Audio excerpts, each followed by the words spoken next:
நிச்சயமாக போர்த்துகீசியர்கள் காலத்தில் மயிலாப்பூர் கபாலீஸ்வரர் கோயிலுக்கு ஏற்பட்ட மாற்றங்களை சுருக்கமாக 16ஆம் நூற்றாண்டு வரை கபாலீஸ்வரர் கோயில் இன்று நாம் பார்க்கும் இடத்தில் இல்லை. அது மயிலாப்பூர் கடற்கரை ஓரத்தில் இன்றைய சாந்தோம் தேவாலயம் இருக்கும் இடத்தில் அமைந்திருந்தது. போர்த்துகீசியர் வருகை 1523. போர்த்துகீசியர்கள் வந்தபோது கடற்கரை ஓரம் இருந்த அந்த பழமையான மற்றும் பிரம்மாண்டமான கோயிலை தகர்த்தனர். சிதைவுகள், கோயிலின் கற்கள் மற்றும் தூண்கள் அவர்களின் கோட்டைகள் மற்றும் தேவாலயங்களை கட்ட பயன்படுத்தப்பட்டன. இதற்கான சான்றுகள் இன்றும் சாந்தோம் தேவாலய கல்வெட்டுகளில் காணப்படுகின்றன. இடம் மாற்றம். கோயில் இடிக்கப்பட்ட பிறகு சிவனேசர் செட்டியார் போன்ற பக்தர்களின் முயற்சியால் சுமார் 300 முதல் 400 வரை ஆண்டுகளுக்கு முன்பு கோயில் தற்போதுள்ள இடத்திற்கு கடற்கரையிலிருந்து 1 கிலோமீட்டர் தள்ளி மாற்றி கட்டப்பட்டது. மாற்றத்திற்கான ஆதாரங்கள்.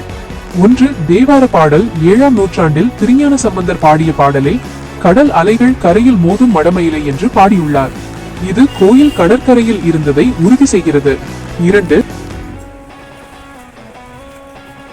கபாலீஸ்வரர் கோயிலின் முக்கிய புராண நிகழ்வுகளை சுருக்கமாக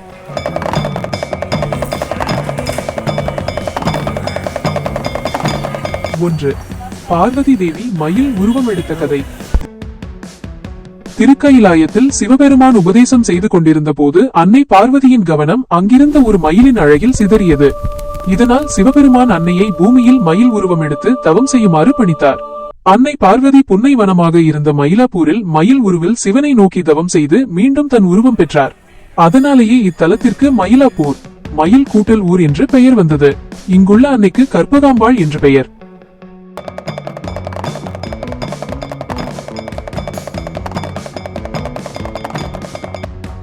சுப்பிரமணிய சுவாமி வேல் பெற்ற தலம். பொதுவாக சிக்கல் சிங்காரவேலர் ஆலயத்தில் தான் முருகன் வேல் வாங்கியதாக கூறப்படும். இருப்பினும் மயிலாப்பூர் கபாலீஸ்வரர் கோயிலில் உள்ள சிங்காரவேலருக்கு ஒரு தனிச்சிறப்பு உண்டு. சூரபத்மனை வதம் செய்ய புறப்படும் முன் இத்தலத்தில் தவம் செய்து தன் அன்னை கற்பகாம்பாளிடம் இருந்து சக்தி வேலை பெற்றார் என்பது இத்தல வரலாறு. 3.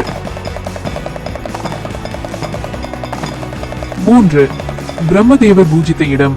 முன்னொரு காலத்தில் பிரம்மன் சிவபெருமானை மதிக்க தவறியதால் சிவன் பிரம்மனின் ஒரு தலையை கொய்தார். தனது தவறை உணர்ந்த பிரம்மன் இத்தலத்தில் லிங்கம் அமைத்து பூஜித்து தனது படைப்பு தொழிலை மீண்டும் பெற்றார். கபாலம் தலைவோடு ஏந்திய ஈஸ்வரன் என்பதால் சிவனுக்கு கபாலீஸ்வரர் என்று பெயர் வந்தது.